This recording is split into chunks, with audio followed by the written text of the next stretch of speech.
Welcome to Marketing, Media, and Money, your go-to podcast for proven profitable strategies, secrets, and resources from industry experts and global influencers to help you scale your business, shorten your learning curve, and stand out in a crowded, noisy marketplace.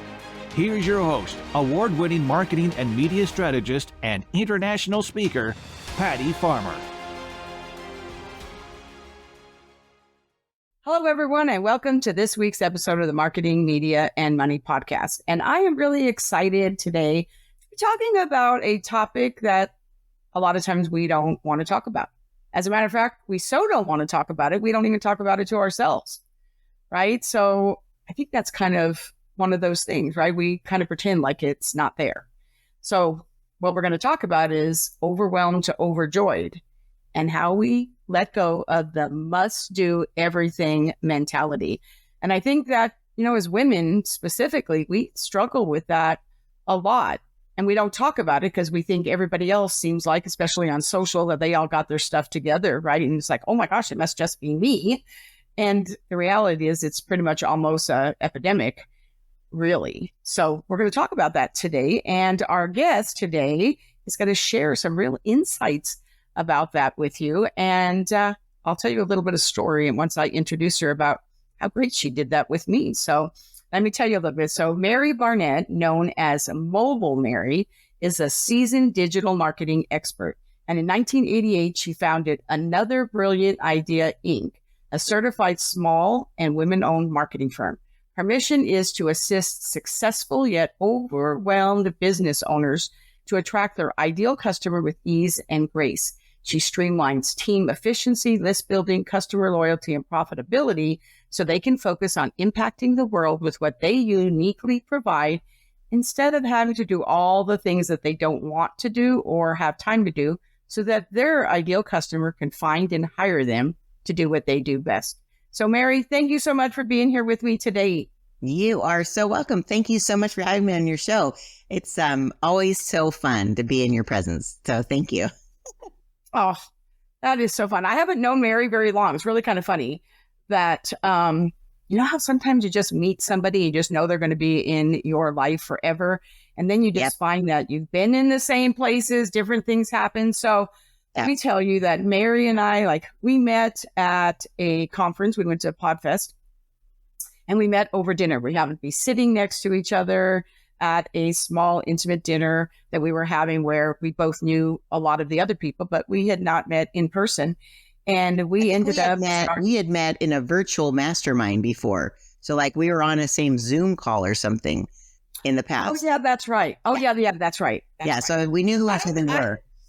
I don't think I actually really put that together right then until after we started talking. Then we kind of put it together. Yeah. That here's what I do remember, that it's a good thing you were a few minutes late to that because I got a few minutes to talk to everybody else, because once you sat down, you and I were we were so leaned in that everybody kept saying to us, are you guys going to talk to anybody else besides each other? And we were like, man, we have so much to say, literally starting with the name of her company, Another Brilliant Idea, Inc. I remember telling her, oh my gosh, I wish I would have thought of that first because that was such a brilliant idea, right?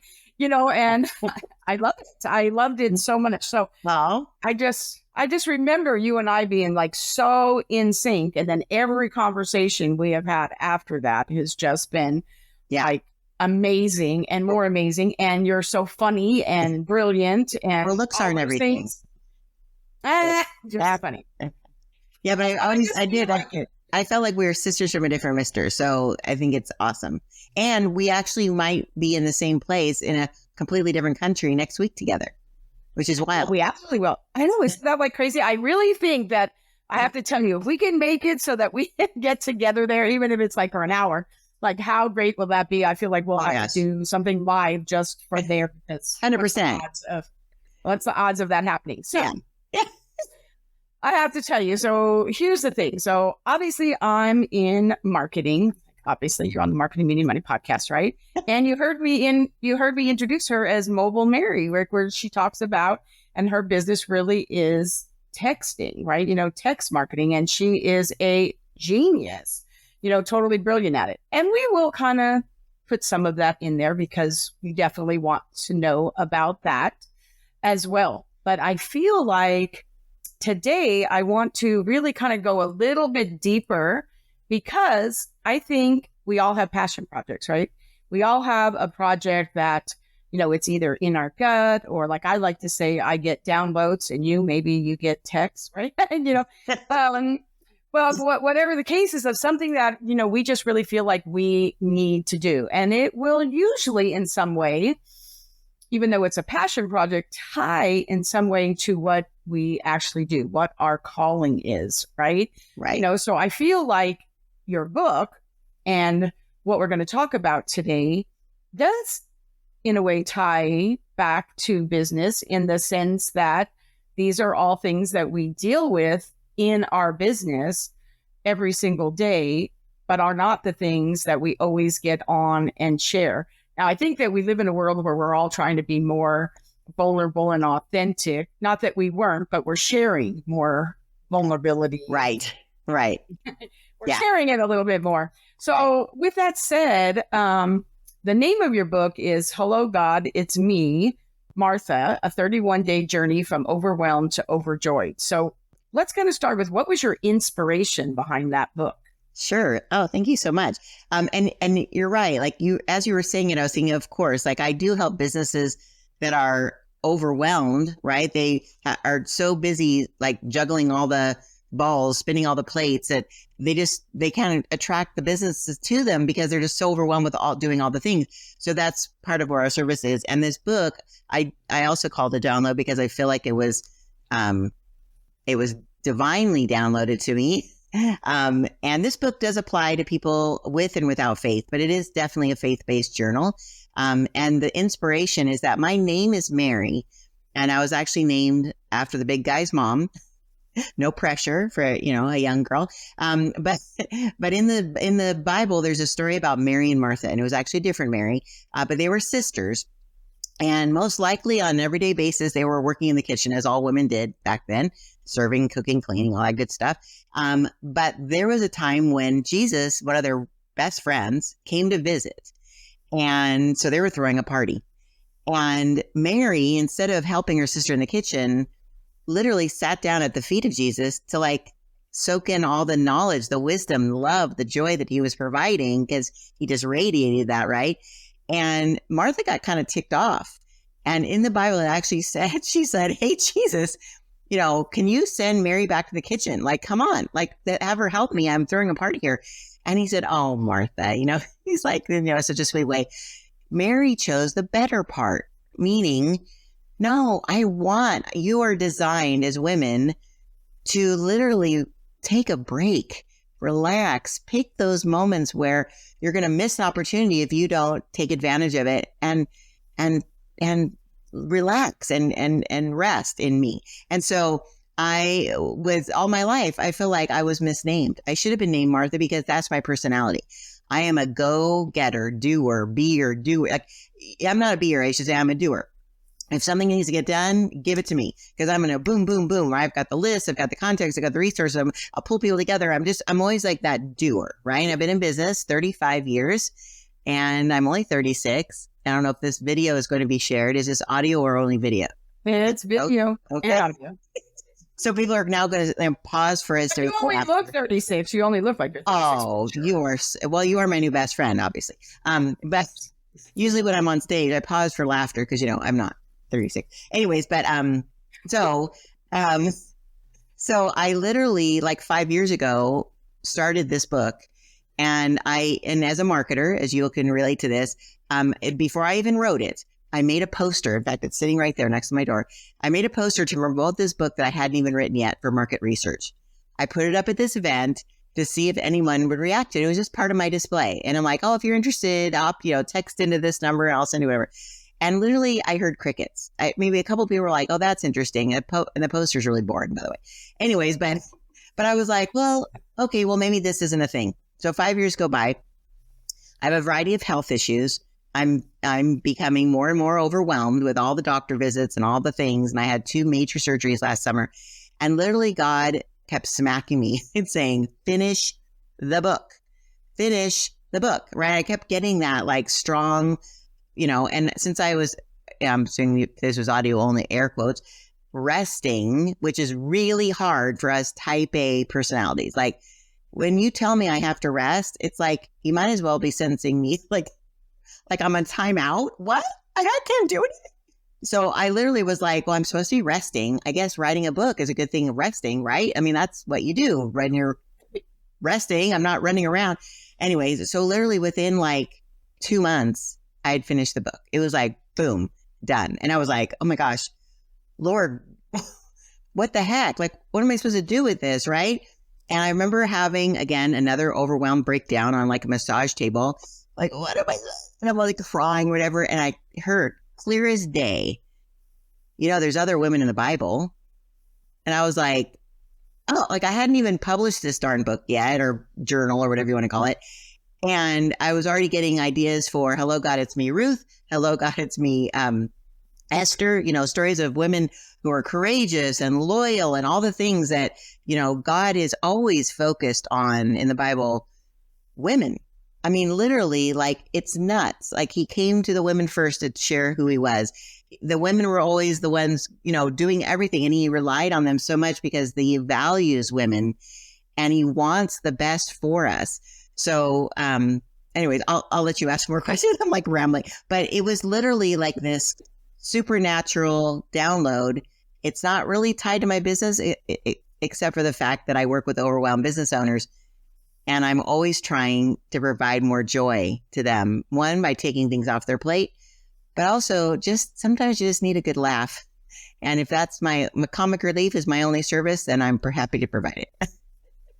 I love that. And I think I shared this with you that day when you told me that, but like my name is Mary too, right? So like literally my name is Patricia Mary Catherine. Oh my God. And so I know, right? And child.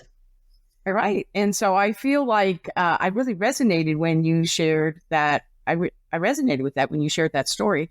And yet I do see how it does tie back to our businesses, right? Right. Because I feel like, what do they say? Like, if you want something done, ask a woman, right? No matter how busy we are, we're going to like get it done. And I'm that person too. Snap, snap. That's me. I'm a manifester, like get it done. That's just like who I am. And I don't even think anything of it. Although normally for me, what happens, which is what I love about this, is because when that happens to me, I will be able to do it. And then maybe I'm going to say like once or twice a year, like I hit a wall, right? I'll hit a wall. I remember having conversations with my husband and I would say, you know what? I am so busy. I don't even have time to eat or go to the bathroom. Like I hit a wall. And then I kind of sort of like what you said on the massage table, I kind of have a little bit of a breakdown moment, right? And then I'm literally like, okay, Patty, like, put your, big girl panties on. Yeah, they pulled your big girl panties. Yeah. And then I fix it. And then I look at it and then I fix it. And then I think, oh, I'm never letting that happen again. And then it does. Like, it just seems like it does again in another year. Right. Right. Yeah. Part of that is because we do so many things because we always want to be of service, right? Because we always want to be of service. And that is the thing. So that's what I love and why I wanted you on the podcast. It's like, yes, we could have actually had a whole podcast, and maybe we will, where we just really talk about text message marketing and what that can do for your business and how that can free up your time and all of that. I mean, it does kind of go with marketing as well. And we will kind of have that. So for those of you that are listening thinking, oh, is she just going to talk about this book? No, we're not. But we kind of want to set the context for you of exactly how that happened. So, and also, I think as business owners, we don't give ourselves a break. And I think that was the message that kept coming through is that, like you and I are so similar, and my husband calls it a light switch. I'm either on or off, right? And you see the light bulb right there. I'm another brilliant idea is all about the light bulb, right? And I don't know how to self-regulate because I just want to, as you said, come from a place of service, and I want to over deliver, and then I get burnt out. And they, in the plane when they do the little safety instructions and they say if something drops down from the ceiling, you have to put it on yourself first and then help others. And as women, we're like, no, we have to put it on our kids first. That's so selfish. No, because if you're dead, you can't help them, right? I mean, it comes down bottom line. And if we're worn out, falling face first onto the bed every night, we're not serving anyone.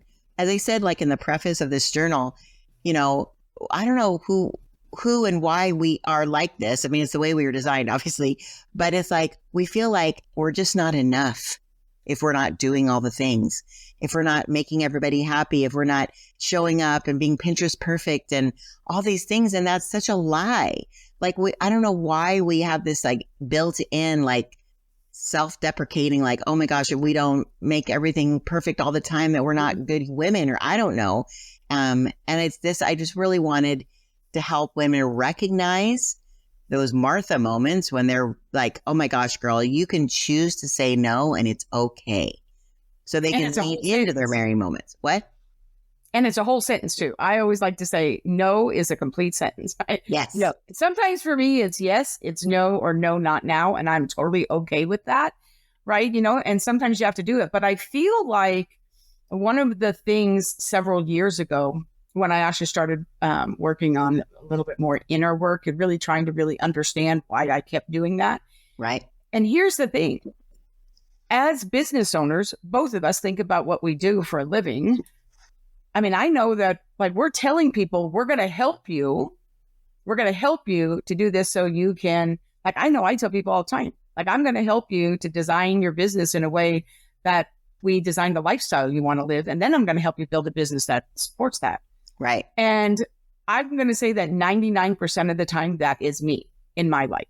But there's that 1% of the time where I take on too much. I said yes too many times, and I should have said no, not now. And I didn't. And then I get into this space that we're talking about right now. And then I feel like a fraud, like, hey, people hire me for me to help them. And like, here, why am I allowing this to happen to me? And so I've had to learn to be really vulnerable and authentic and say, listen, I get it, because I do it too. Right. Right. Right. I do it too. And so I think that is what is really important, to be able to say, yes, we get it. We understand. And I think that women that really, and men too, but if we really want to serve, that's why sometimes we do it. So I feel like in your book, when you outlined that 31-day plan, yeah, it's like, which I love, right? I love.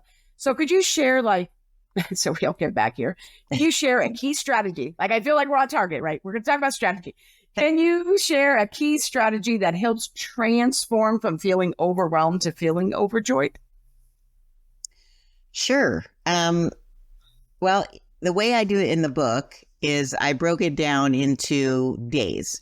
So each day is like a 2-page spread. And you start off, there's a little Bible verse that ties to the theme of the day.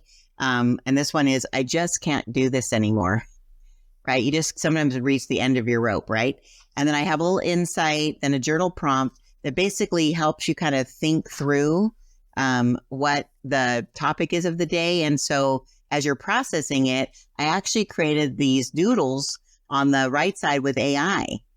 And so I was trying to embody the theme of the day, right? But because, again, we're all Marthas, and you said something too, I want to make sure I swing back to, because I think a lot of times we say, well, we've done something once, we should be transformed already. And my husband even said to me, he of course is my my grounding rod. He said, do you really feel it's okay to publish this book when you're not always a Mary? Like you go back to being a Martha all the time. I'm like, I go, yes, that's the thing. Like, we constantly feel like we need to pick up our struggle and keep going where we're not supposed to. We're supposed to lay it down, right? And so we have to keep coming back to go through it again. And that's just because we're humans, right? We're flawed.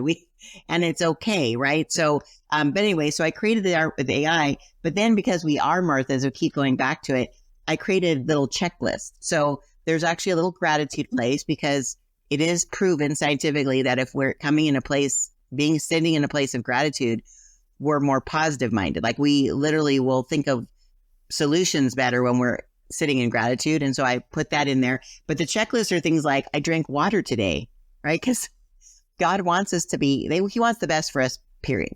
But there's things he wants what's best for us, which is, one, stay hydrated.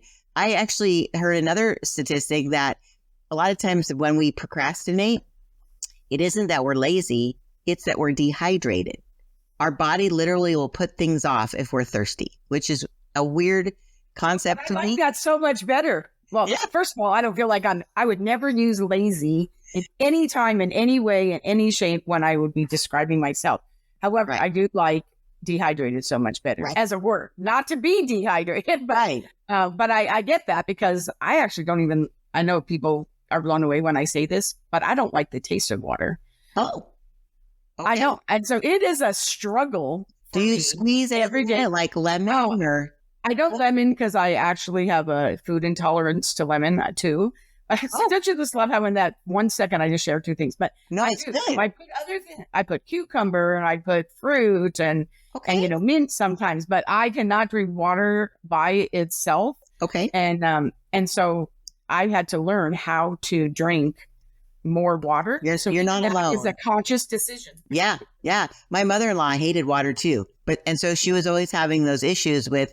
Again, we're getting real here for women. Urinary tract infections. When you don't drink enough water, that's a thing, So so I'm glad you're learning how to drink more water. Anyways, so that's like one of the checklist items is I drank water today. I moved my body today. Like even if you're just like, okay, I wear a smartwatch, Apple Watch, and it literally tells me time to stand up, right?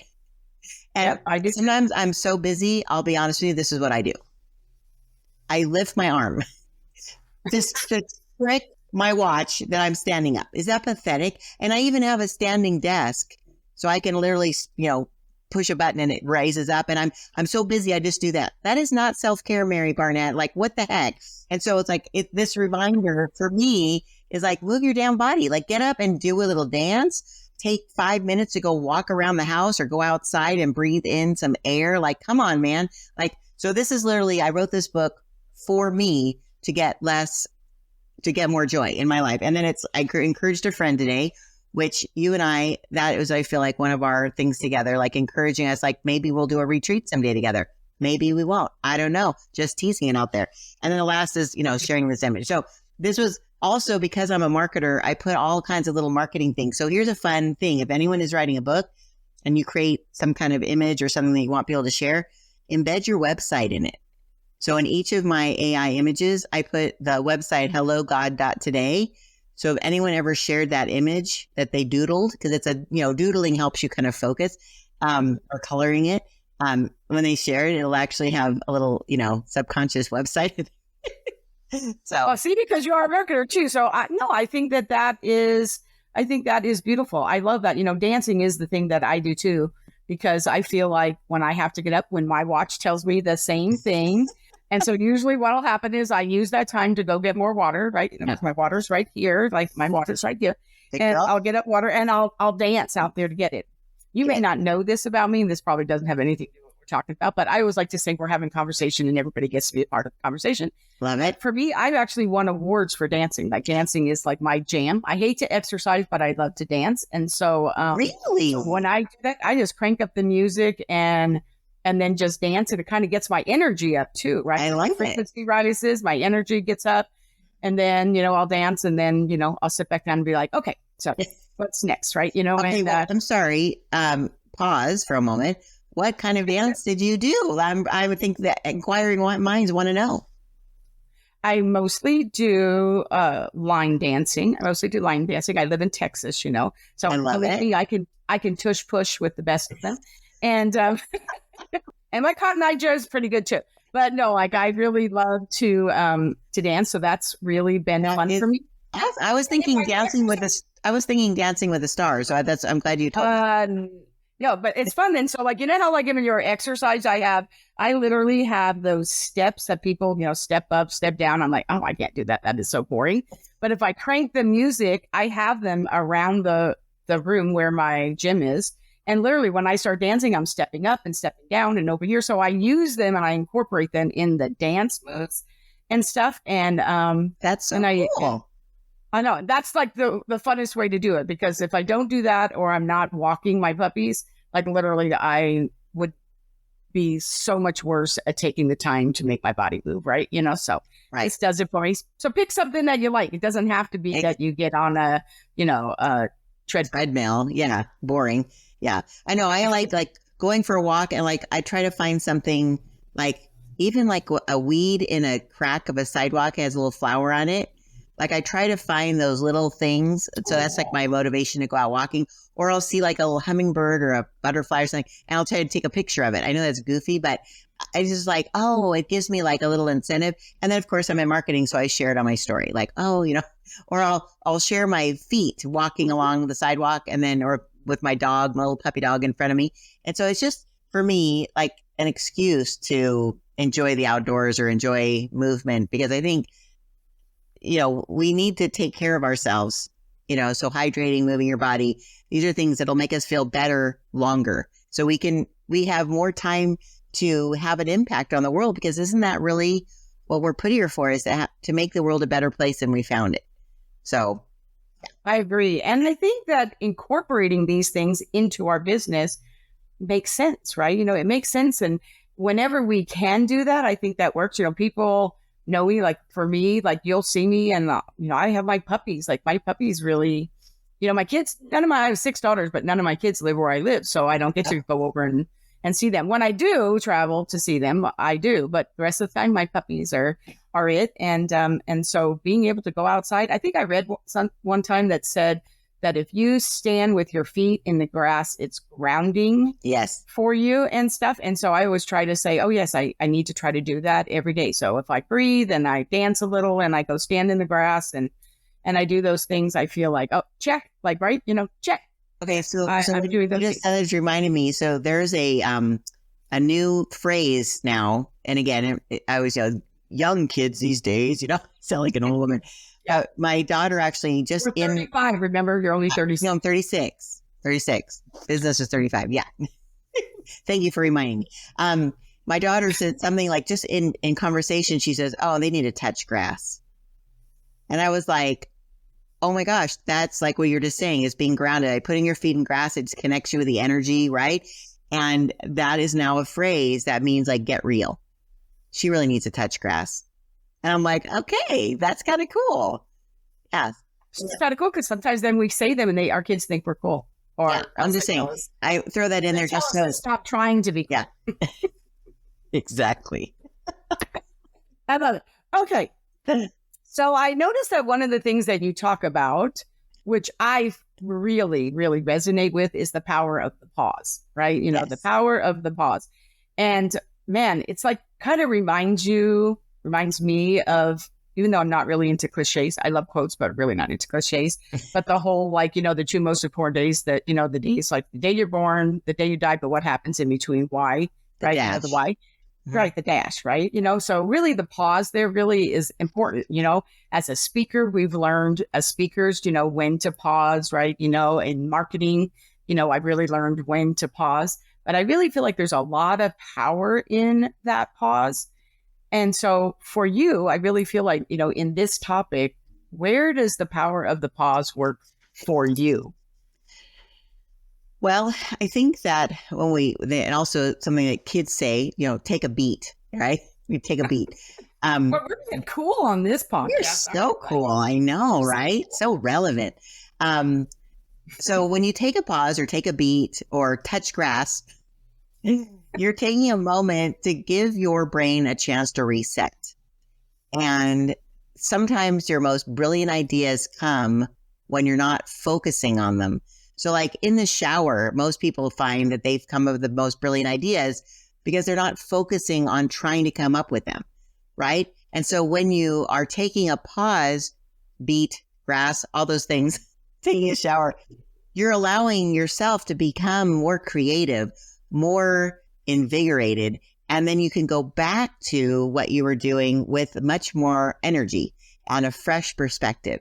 So I think when we're powering through and just doing, checking off all the lists and scratching off things off your to-do list, you're not giving yourself the time to literally have your mind open up to the possibilities that something could be tweaked differently. So how you address a problem, something that a challenge a client has, or in your own business, sometimes we just need to like let go. And I have this phrase, actually, there's a reminder on my desk. I have a thing that says, let go, let God, if you see here. Yeah. Because I think sometimes we just have to take a beat and say, okay, this is like bigger than me right now. I'm just going to like take a moment to like let it sink in and and I say, hey, God, if you can like help me out with this, that'd be awesome, and then I just, like I said, do a little dance, take a little walk, play with my puppy, maybe get out some coloring book, right? And color something, like do something else. So our minds reset and we have just that perspective that's going to go, oh, that's so simple. And the solution just comes. Or even, as I said in there, the encouraging of friends, or encouraging a friend is reach out to somebody who is your business bestie, or somebody who's in an accountability program with you, or just a good friend that you can talk things out with. And sometimes getting their perspective, or just even hearing yourself say it out loud, gives you a new perspective on how you could address an issue or solve a problem. So I think if we take more of those, we'll be so much more vital. So take that darn bubble bath, right? Go to a movie by yourself. Like, go do something that's not the do, and literally be what we were designed to be, which is a human being, and just be for a minute. I really love that. Yeah. Several years ago, I was at an event and they would have the speaker, and then, above the speaker is a big event. They had, the screen, and then they had these 2 side screens. And on these side screens, they would have these like running water fountains and all these things on them. And I just really loved them. And later on during a break, I said to them, I'm just curious to know, like, why did you do that? Because I loved it. It was like so beautiful. Yeah. And they said that when you're at an event or whenever you're like taking in a lot of information, like you get overwhelmed. And so what they like to be able to say, and they had some statistic with it. I don't remember the statistic. I just remember the practice of actually being able to say that if you take your eyes off the speaker and the screen for like literally something like 10 seconds and looked at the other screen and saw the birds and the waterfall or all the different things they had there, that literally it helped to reset you and ground you so that when you went back, and I was like, wow, that is like super powerful. That is. Right. And so I found that on my desk, I have my big screen monitor, then I have 2 on the sides. So when I'm working, I actually keep other things on them for that same exact reason. Like on this one over here, I have pictures of my puppies, really like my favorite pictures of my puppies. And then over here, I have all the places that I visited because I love to travel and stuff. And so I really find that when I'm working, it's almost like really reminds me of why I do and what the other things are that I love. And it works. It really has worked. It's almost like that's my power of the pause. That is beautiful. That is another brilliant idea right there. And people learn nothing else on this podcast. Do that. Like I have a screen as well. Usually it's like we have my email open that I haven't finished writing or whatever. It's like, but I love that idea. And I've never seen that in an event before. That's brilliant. Wow. Because, usually they say go out for a break. We'll be able to stand in the lobby, drink coffee and talk to each other. So it's not doing what you're saying. That's really, really smart. I was at an event that they actually had, is actually the Social Media Marketing World Conference. They had quiet rooms that people would go in, and there was beanbag chairs and soft lighting, and for people who are more introverted who just needed to go reset their energy. And they would have stretching, people in there stretching and doing stuff. And I thought, what, that's really cool. Like I am an extrovert, but I do reach a point where, as like my husband says, light switch on or off. There's a point where when I'm off, I have to go. Like I literally have no energy, even barely to open my eyes and speak. Mm-hmm. So having that pause, that time to go and reset is so important. I'm going to do that, Patty. I'm going to put a waterfall or something on there. And as of next week, I'll have all these beautiful pictures of Italy. So I'll just put all those up there. I know. I can't wait till we play show and tell together, right? So that'll be so fun. Yay. So I think that when we're doing that, we're kind of resetting that, because really we are so busy in our business, right? And we love to connect and have conversation. I'm an extrovert as well, but I've really learned that I think I can be sometimes both. In my everyday life, I am very extroverted, but when I go to events specifically, I have learned that the day I come back, if I don't want to get sick, my body will I need a down day. Yeah. Because what will happen is like when you go to events or at least when I do, like I'm up early having coffee with as many people as I can. And you go to the event all day. And then at nighttime, you're seeing them and then you're playing, and then when you get back to the room, like you're thinking of all these other ideas. And then, one of the things that I do too. So for people, this is really a good thing that you could do. Okay. Write this down. So you can order them from Amazon. They're like dry erase. You know how people have dry erase boards? They're dry erase sheets. They're like 8 by 10. They come 10 in a pack. And I take them with me when I go to events and put them up on the window of my room. They'll actually sometimes fit on the wall depending upon what kind of paint they have, but they always fit on the window. And I will put them up. And then when I come up with those ideas, I go over there with my dry erase pen and I write on them. And then I just take it home. And I take them to all the events. It's really, really cool because we don't always take them. And, you can write, but how often do you ever? But I really love it. And then I just take a picture with my phone, right? I just take a picture with my phone. But I love writing on there. But what I love to do is when I take them is when I meet other people and we have ideas. I call this my idea paper. And then when people come, I say, oh, good, write your idea down. And then they love to write their idea down. And I'm like, when we get back, we'll have a conversation. And I remember what all their idea was, and they probably forget. And then when I reach back out to them, I'm like, well, hey, when we were together having coffee, you had this idea.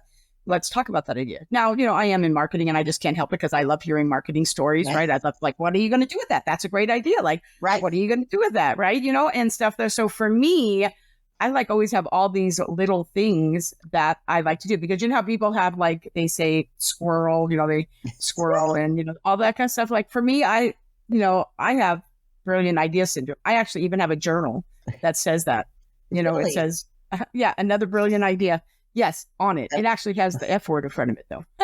I didn't want to say that on my podcast, but it does. And I thought, oh my gosh, that's so funny. And that's where I write all my ideas in and stuff. So whenever, I'm thinking, oh, I had that great idea that time. What was that idea? I get so much inspiration from flipping through that. But to go back to something you said wherever we get those ideas, I was on a podcast the other day and the person, I thought, I could do this, but this would be taking it a little too far for me.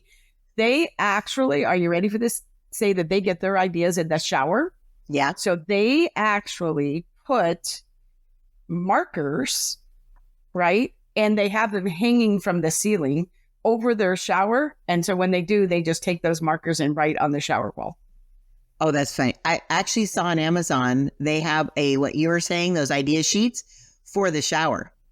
So the water could get on and it won't rinse it off or whatever. And so but you have to rub it off if you want. But I thought the same thing. I'm like, oh my gosh, that is another brilliant idea because sometimes you get those inspiration. By the time you get out of the shower, you're getting ready, you've already forgotten it. And so just like they say, if you have a dream or an idea, you keep a pad next to your bed. If you don't write it down right away, it's gone out of your brain. We have so much stuff. I had a hard time sleeping because of that. And I would try to remember it. And so I wouldn't get so sleep. And I finally said, oh, you got to write it down. I actually should put one of those because when I get up to go to the ladies' room, I could probably do that, write it down, and then I could go right back to sleep. So yeah, that's another brilliant idea for myself. There you go. Okay. So I hope everybody's writing down these brilliant ideas, right? I know, these nuggets of brilliance. I love it. Yes. So now let's kind of talk about setting boundaries and specifically setting boundaries with grace. So you talk about that too.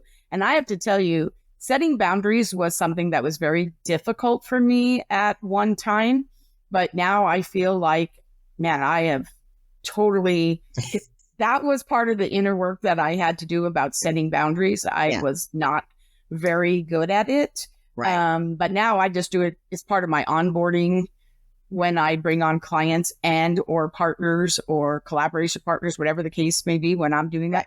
Part of that is how do we handle boundaries? Because boy, I got to tell you, people can really, really push the boundaries. Yes, so how do you set boundaries with grace? I have to tell you, I think that sounds really good. I think we're going to get some great ones. I hope you guys have a pen and a paper because I have a feeling here comes the writer downers. The writer downer. It's been the whole show, girl. I'm writing them down from you. Well, I think that one that comes almost a little bit with age. I think that once you get to a certain age, and again, I'm not I'm 36. I know. When I hit 34, that's when the brilliant is that I just realized that, you know what? I don't have time for that. There's I'm just done after you have so many people pushing those boundaries on you. And if you look at it, I'm always like, how do you spin this to the positive, right? It's not that people are in my brain. It's not that they're trying to be mean or anything. They just want more of you. And so when people are saying, can I have more? Can I have more? Can I have more? It's just like a little toddler who wants more candy, right? Or more noodles or whatever it is, right? And so if you think about it, wow, that's like they say, imitation is the highest form of flattery. When someone wants to be like you or get more from you or ask you more questions because they are invested and they want more of your time, more energy or whatever.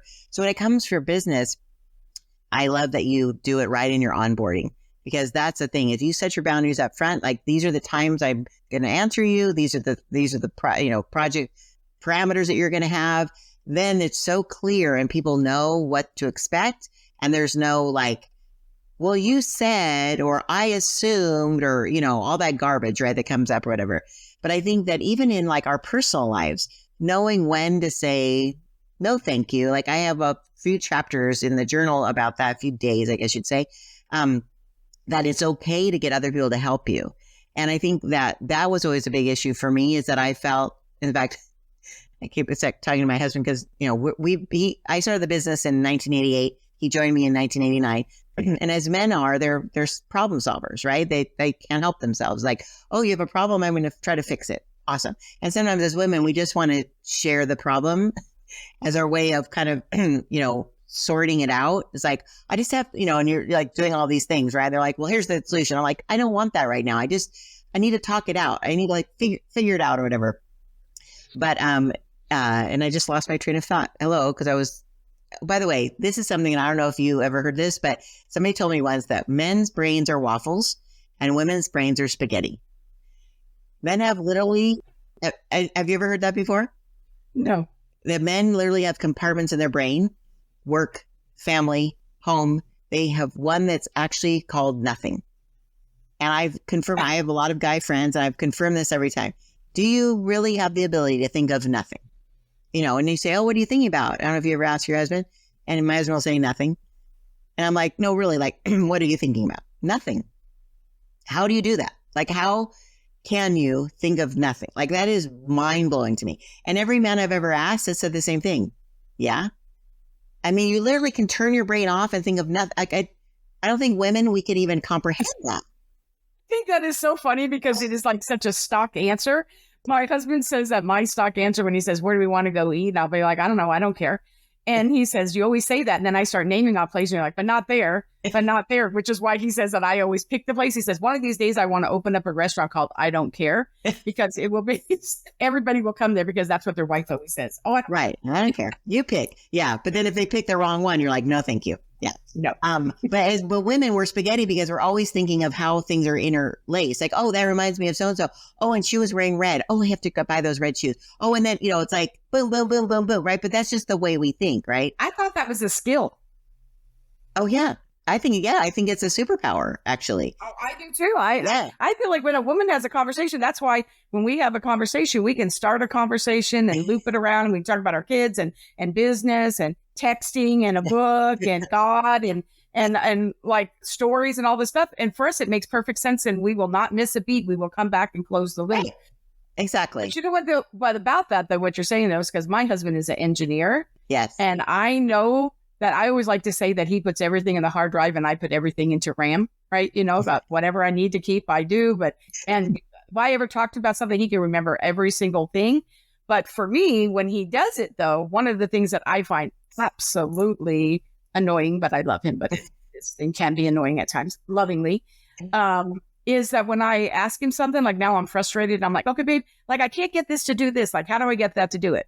Now, I don't know if yours says this. He will tell me the answer, and then he will say, oh, and you could also do this. And you know what else you could do? You could do this. And I really want to say, all I want to know is the solution to the thing that I'm overwhelmed with right now. I don't want to know about all the 5 other things that I could do. Right. Until that becomes a problem for me. But because, like you said, they are fixers and they want to be able to tell us. Now, I can do that with strategy. I have had to learn that just because people talk to me, like, I don't know, I'm sure in marketing you do this too, but it's like sometimes people will talk to you. I've had to learn to say, are you open to receive? Because I realize that just because I come up with the most $1 million marketing strategy for them and I'm willing to give it to them for free doesn't mean they want it. That is brilliant. That is brilliant. You're right. Because people who have a set thing in their mind, like tying the kind of put an end to the story with their husbands, like all with my spaghetti brain, I'm always like, oh, and this and this and this. So I tell him all the things and he'll say, just bottom line it. Can you just tell me how the story ends? And then you can tell me the details, right? So I think too, with clients, they want the result. And so we get sometimes so excited about telling them all the ways that we're going to get them that result, but they just want the result. Like, how are you going to get me to lose 50 pounds? Or how are you going to help me get 100 more clients a month? Or, right? Like, I just want that. But I personally because hello, another brilliant idea. And you are the same way. Like, we have all these things, but if they're not open to other avenues of ways to do things, like my jam is promotions. Like, how can we think of like cross promotions and unique promotions and things that make people go, oh, or lean in, or, oh, like, you want to get the emotion and so I'll be like, oh my gosh, we can do this and this and this and this. And they're like, but I need to ask them. Thank you, Patty. That's just such a brilliant idea. Are you open to look at different ways to do it? Like, see, like, first of all, and then they kind of shift. And just because I have to share the story, one time I was having lunch with this realtor that I heard her over and over and over again at a networking meeting stand up and say, I'm a realtor and I wear red shoes. And as committed as I am to wearing these red shoes every day, that's how committed I am to help you sell your home. And okay. I thought, okay, I know that's what I thought too. Okay. So, because I'm in marketing, so we're sitting having coffee, and this was before I learned to ask. I said to her, I got this great idea for you. And she's like, what? I said, well, you know how like we're in the networking and you tell that story and stuff? And she says, yes. I said, have you ever thought when you're standing up telling that story to click your heels and say, because there's no place like home? Yes, you're a realtor. Everybody. Yeah. You're a realtor because there's no place like home. So when you're talking about your red shoes, you just say, I wear red shoes every day because there's no place like home. Nobody will ever forget you, though. Nobody will ever forget that. I said, here's my market idea. You can have it for free. And she looked me in the face and said, no, that's okay. I don't want it. I'm not kidding you. Not kidding you. She said that to me. And I was like, in my head, I was like, really? And I said, oh, that's okay. I'll find another realtor that will love it. Right? Whatever. But I couldn't believe it. Like, that, I was like, I thought, what? Oh my gosh. That's when I learned that I need to ask first and say, are you open to receive? Because sometimes they just are not.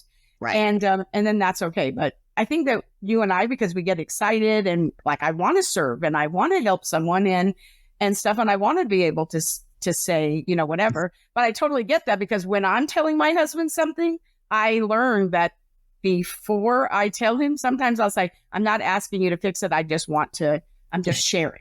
I'm just sharing. And then when I'm done telling the story, he'll say, do you need help with that? I'm like, no, I got the answer now. Sometimes for me speaking it out loud when I'm sharing the story, by the time I get to the end of the story, I already know what I'm going to do. I already have the answer. I just needed to say it out loud. It's our spaghetti brains. That's how we work things. I love that. In fact, it's funny when you said that sometimes telling people stuff. I did this TikTok that was a joke about,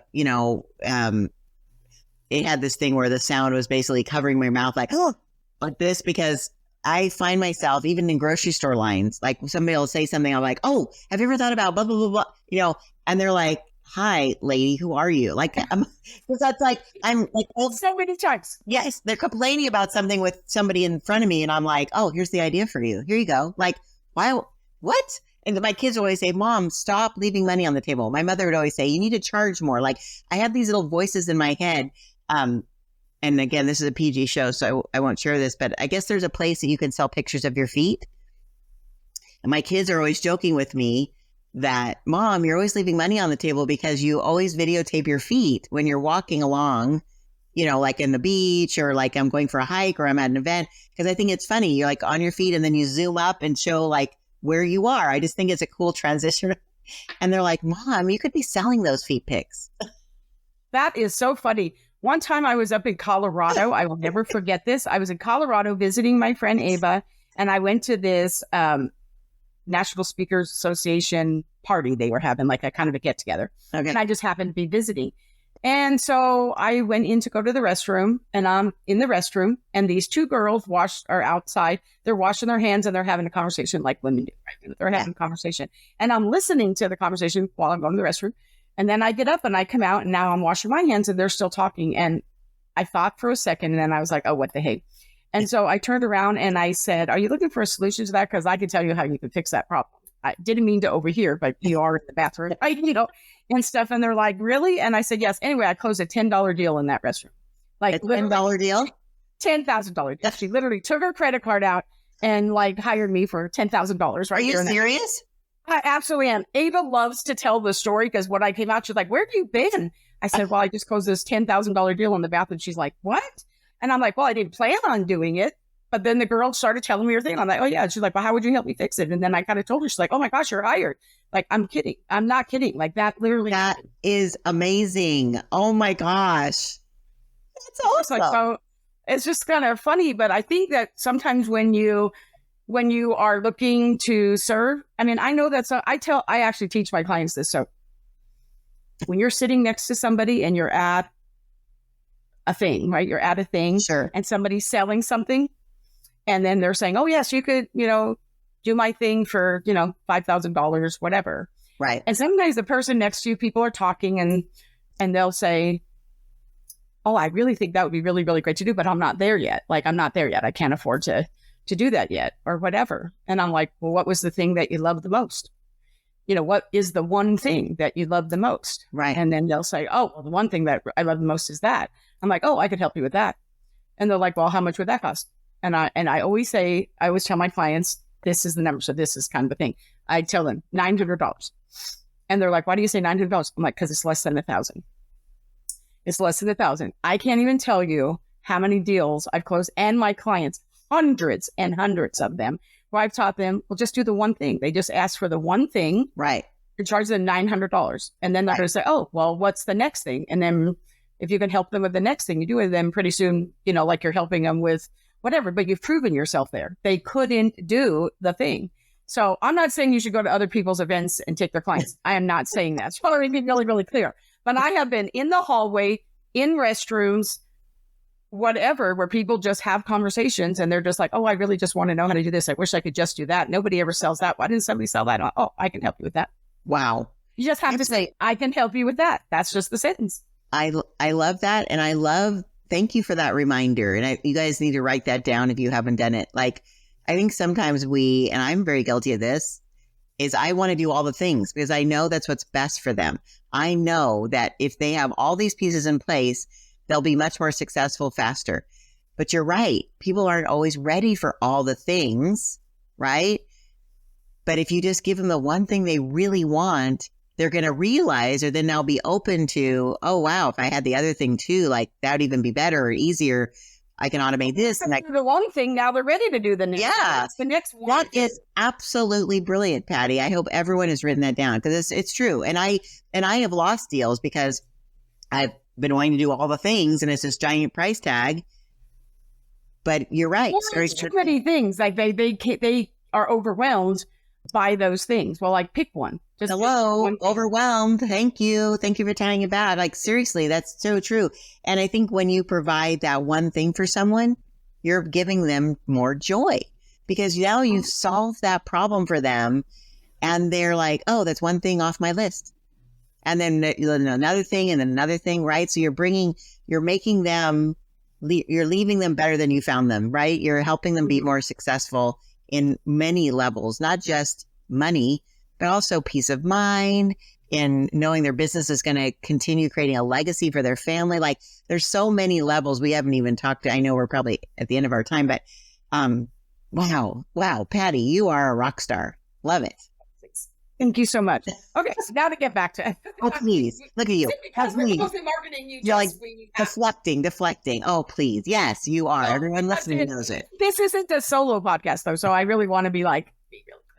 So let's get back to that. So let's talk about rediscovering your worth beyond your work, right? And what the joy of being overdoing, right? Let's talk about that. When you say a little bit more clearly to me, I'm sorry, I haven't had enough coffee today. You're saying ask me the question again. My mind just went off. I love it. So rediscovering your worth beyond work and the joy of being overdoing. Hey, these are your words. I'm just I know, saying girl, your words. Again, it's early. I'm in California. I'm in California. You are 2 hours ahead of me. We're thinking about Italy, right? We've got Italy. We are. To be honest, I have a table set up in my room with all my luggage. Like I put all my toiletries out. Like I'm trying to figure out like how to fit everything into a smaller package. Yeah. So yeah, my brain is there. And I have I'm running a live stream for one of the services we provide is I do kind of like this for clients, and I interview them on their own show. And then I like go off screen so I can repurpose their piece of it. Anyways, that's just something fun. And so I have that in 45 minutes. And that is yeah. Loving this so much. I'm loving this so much. Okay. Yeah. The joy of being overdoing. Yes. So the joy is not in the overdoing, right? The joy is finding when you can let go of things, right? So we all have gifts, and we should focus on it. So I don't know if you've ever read, or any of your listeners have read the book, Strength Finders 2.0. Have you ever? Of course. Yes, of course you do. Yes. Oh, that's right. I think we talked about this. And so basically it's honing in on what you do best. And the encouragement in that book is that you lean into your strengths, do what you do well, what you are gifted with. And then what you don't do well, you find a team member or someone else in your life to do those things. Right. And so as women, we're always thinking that we need to do all the things, oh, no, it's okay. I'll take on that too. I'll do that too. I'll do that too. And it's so easy to do in business. And my husband actually, when I'm doing that, this is, his yes, dear moment. He'll say, oh, I'm sorry. Is this the Mary show? And I'm like, okay, because he's saying that because I am taking in all the things. Oh, it's easier if I do it myself because I've done it a million times. Instead of explaining it to someone, I'll just do it myself. It'll be easier and faster. Well, guess what? That's not scalable. And so with my VAs, what I end up doing, and here's a tip, is that I literally turn on a Loom video which is like a screencasting video that you can screencast what you're doing. And I literally will record all the steps I take to do something that I do without thinking about it, like sending an email or creating a graphic or whatever it is that I'm working on, right? Things that are more rudimentary, not something that takes my expertise brain to do, because that's not something that's my gifting, but something that someone can do that's more administrative is not really my gifting. So, but because I've done it for so many years, and I've always I'm very particular. I like things done a certain way. I've been doing that more and more as I record the Loom and then I send it off, and you can literally see on Loom if someone's watched it and how much it was. I love that. Yeah. So I'll actually do it for clients too. I'm like, oh, here's what I need you to do. And if they're like, well, I don't get how to do it. I said, well, you haven't watched the video yet. And they're like, oh, okay. Love that so much. Right? Right? Yeah. I love that so much. A little accountability. I was using that. I use the Loom too, but literally I actually have reversed that. But I think I like this way better because I have my VAs and my team. I have them create the SOPs, right? I'm like, yes, good. Now we talked, you did it. Good. Now create an SOP for it, right? Right. When we have a whole folder just full of those SOPs, right? Yeah. And I think that is really important. I love that. I love that a lot. Yes. Okay. So here's what I'm going to say. Yes. What is one piece of advice that you'd give to someone if they're starting their 31-day journey from overwhelmed to overjoyed? So based on your experiences and insights and book, what's the piece of advice you give to someone when they're first starting? When it comes to my book, not my business, right? The book? Yes. Okay. Well, actually, you can get it both answers. Like one is like your 31-day journey, but they're going from overwhelmed to overjoyed. So whether they're applying that to the book, they're applying it to their business, whatever the case may be. And if those are separate answers, that's fine. Sure. I just know we were talking about a tip at the end. So when it comes to that is one, give yourself grace. Because a lot of times we start any project, but in specific like a journal or a daily go for a walk schedule, or something you're saying, I'm going to commit to doing this, and then after life happens, and after a few days you don't do it that one day, or you miss 3 or 4 days, like going to the gym, right? And I think we beat ourselves up, and we beat ourselves to the point where we think, well, we'll never do that. Oh, we'll never do that, so we won't. Why even try, right? And no, it's like, it's okay. Life does happen, right? They say shiitake mushrooms happen. And when things come up like that, you have to give yourself grace to say, it's okay, I'll start again. And so this 31-day journal, a lot of times, even myself, like I'll say, oh, I'm going to go through it myself. I have like author's copies. And so I'll go through it myself and I'll miss a whole week and go, oh yeah, I'm supposed to. And it's okay to start back again, to redo it, because we're all in, what do you call it? We're all in process. We're all beings, right? So we're always improving and we slip back, and that's okay. And we shouldn't beat ourselves up about that. And we're in different places all the time too. That's like my Jesus Calling book. I don't know if you have that book, Jesus Calling. I love it. So that Jesus Calling book, I love it because like, you know, where I am today, and then I just keep starting over again. And it's like, it's always amazing to me how I'm in a different place and I get something out of it every single time. And I've never once thought, oh, I already did this one. Right. Never. I know I read a book that's it is a faith-based thing as well. It's a devotional, but it's only for work. So it's Monday through Friday, and it's called Word Before Work by Jordan Rayner. And it's all devotionals devoted to the work we do. And so I only read it Monday through Friday. I don't have to read it on the weekend. Like it's like just something I read. It takes 3 minutes to read it. It's like, oh, cool. Like he's the master creator. We are made in his image. So we are creators. And so our job is to use our gifts to create something amazing. Right. And so, I mean, it goes much deeper than that. But I think that's the lesson in the 31 days from overwhelmed to overjoyed is you're always providing a transformation to someone in your, well, the book is that for someone personally, but also in our work.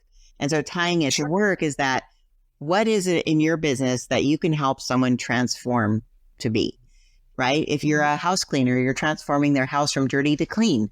If you're a weight loss coach, you're helping someone go from unhealthy to healthy or fat to thin or whatever. What is that transformation? So in marketing, I'm always telling that to my clients is focus on what's important to them. It's not about you in your marketing. Sure. It's about them, your client. So how are you going to help them get from unhappy to happy, stressed to overjoyed, like create that messaging that's going to help them see by working with you, you're going to make their lives better.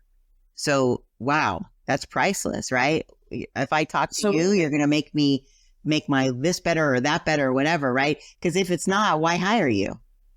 Right. Oh, I know, because I think that so many times, and I see this a lot in service-based businesses where they just feel like, oh no, I need to give you more information. I need to give you more information. I need to give you more information. And overwhelm your client.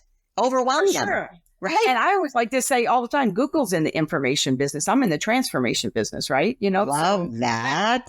So let's like be really clear what it is that we're doing, right? Because they could buy another book, see another this, get another that, right? Whatever. Like, but why do they need me? Well, because that's not the business that I'm in. I'm not in the information business. I'm in the transformation business. So I think that is really important. So since we're talking about that, that's kind of a good way right here. So kind of segue. Yes.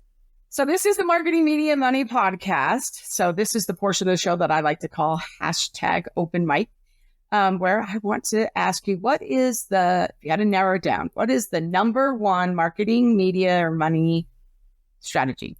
Like, what would it be? Yes. Well, we haven't talked a lot about this in detail, but it comes back to like my software. The reason I'm called Mobile Mary is that I own text marketing software that you alluded to earlier called brilliantmobile.com. And it helps all kinds of business. I work with military to mom and pops, restaurants, retail, schools, all that kind of thing. And I always say that since we don't own our social media, it's really important that we own our own database of customers, right?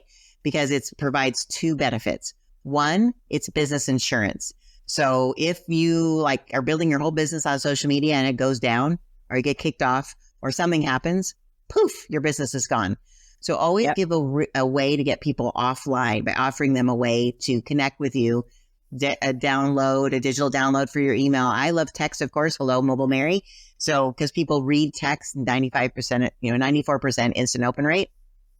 But it gives you that insurance. But it also, if you ever are thinking of selling your business, it's also a business asset.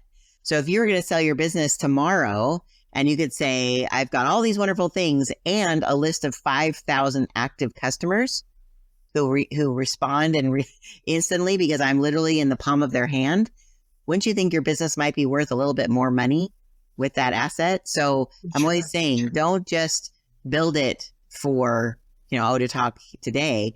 Think about the future. You got that business asset and you have that business insurance. So that would be my tip, is make sure that you're building a list offline that you own so you are in control, because no one is the boss of you. I know, I love that. And really, when you're thinking about another brilliant idea, but I mean, really to tie those things back in there, it is less overwhelm and stuff when you could just tell somebody to text, right? That's so easy. We're doing it. You can do it from the stage. You can put it, like when you're speaking, it doesn't matter what you're doing. It's really, really easy at the end of a podcast just to be able to say, oh, text this, right? In fact, I'm sure you're going to do that. Yeah, I was going to say, so because I'm all about fun, I want you to text the word fun. And I'm going to give you my long code because right now, short codes are kind of having an issue with carriers. So I don't know when people are going to listen to this. So my long code is actually my office number, which both takes phone calls and receives text because of our software. So I always tell people you can call or text my office number, which is 951-898-3727. Again, 951-898-3727. And you're just going to that number, instead of say, bring home ice cream, which I typically text to my husband, you're going to text it. You're going to type in just the word fun. And when you do that, you'll get instantly back a link to the texting success tips, or what I called it. But it's basically a really way that you don't have to use our system. You can use it with any text system, is how to communicate with your customers more effectively and get them to, you're nurturing the relationship. So at the end of the day, they'll buy what you have because you can transform their lives with your business. That is so awesome. Mary, thank you so much. And since you gave everybody your texting so they know how to do that, anotherbrilliantidea.com is that your website? Yep. Another brilliant idea. Everyone needs another brilliant idea, right? I so wish I'd have thought of that first. Yes. If you're going to do all this together, you'll just be a part of that love. It's all good, girl. Okay. Well, I know it because, everything for me is with light bulbs and joy, literally you and I were like, we have the same name and everything, I know. I love it. Just love it. Okay. So anyway, thank you so much, Mary, for being here with me. I appreciate it so much. And I will see you in Italy next week, girl. I know, right? To the audience, thank you so much for spending this time with us today. I know it had to have been fun. And full of joy. Yes. And full of joy, and was a really good idea for you to tune in. A brilliant idea for you to tune in. See how we kind of just tied all that together for you. But it's a beautiful anyway, yes. So please like, subscribe, and review the podcast on your favorite listening channel. And make sure that you grab the magazine as well. So if you don't already have our magazine, Marketing Media Money, feel free to go to www.m3. See how I did that? Marketing Media Money, M3. So m3magazine.com. Grab your free copy there. So whether you like to read or listen, we've got you covered. So thank you so much for being here with me. We'll see you again next week. Have a phenomenal week. Thank you for joining us today on the Marketing, Media, and Money podcast. To shorten your learning curve even more, make sure to grab your free copy of the Marketing, Media, and Money magazine. I promise your business will thank you.